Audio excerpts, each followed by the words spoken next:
l'Algérie avait dit qu'il fallait continuer la lutte. C'est une position que nous ne pouvons pas changer, qui s'inscrit tellement dans nos mœurs, d'autant plus dans nos mœurs qu'elle s'inspire en fait de notre passé, de notre essence, de notre existence même en tant qu'État indépendant.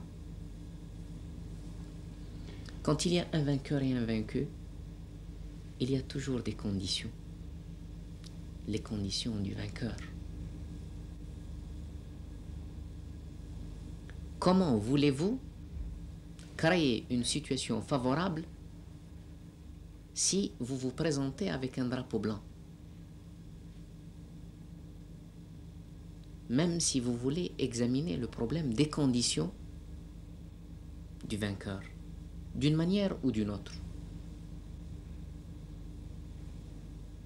Et autrefois, nous avons refusé la paix des braves. Nous avons refusé l'affaire du drapeau blanc qui, théoriquement, devait peut-être, semble-t-il, d'après ce que l'on nous expliquait dans les contacts, aboutir au même résultat d'Évian. Mais Évian était une autre situation. Évian était autre chose. Évian était autre chose. C'est pourquoi, si la lutte avait effectivement continué dans les pays arabes de la région, l'Algérie résolument engagée aux côtés de l'Angola, du Mozambique, résolument engagée aux côtés du peuple du Vietnam, de la cause cubaine, autrefois de la cause de Saint-Domingue, de toutes les causes de la liberté dans le monde, l'Algérie aurait fait son devoir de solidarité vis-à-vis des pays arabes. Et si cela n'aurait été qu'un devoir de solidarité, nous l'aurions fait. Si nous n'avons pas eu l'occasion de le faire complètement, nous revendiquons la responsabilité d'avoir voulu le faire et de continuer à vouloir le faire si effectivement il y a une lutte. L'Algérie a une morale politique.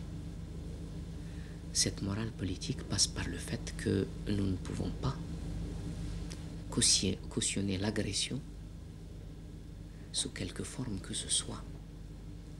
Nous ne pouvons pas cautionner la politique du fait accompli. Nous ne pouvons pas accepter la règle de l'ONCLUS,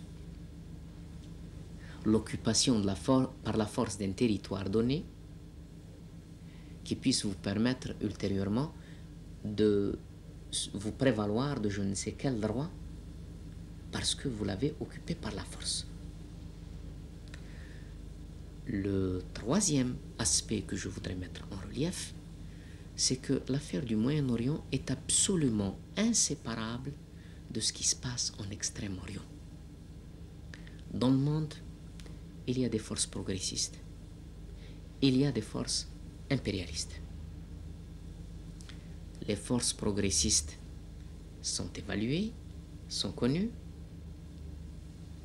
leur engagement est précis et précisé aussi autour, si vous voulez, des pays socialistes, avec même les tendances que nous savons.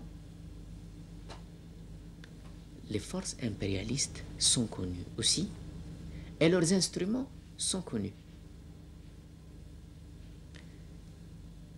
Et il ne fait aucun doute qu'au Moyen-Orient, l'impérialisme a frappé, cette fois-ci, par instruments interposés, à la différence de ce qu'il avait fait au Vietnam.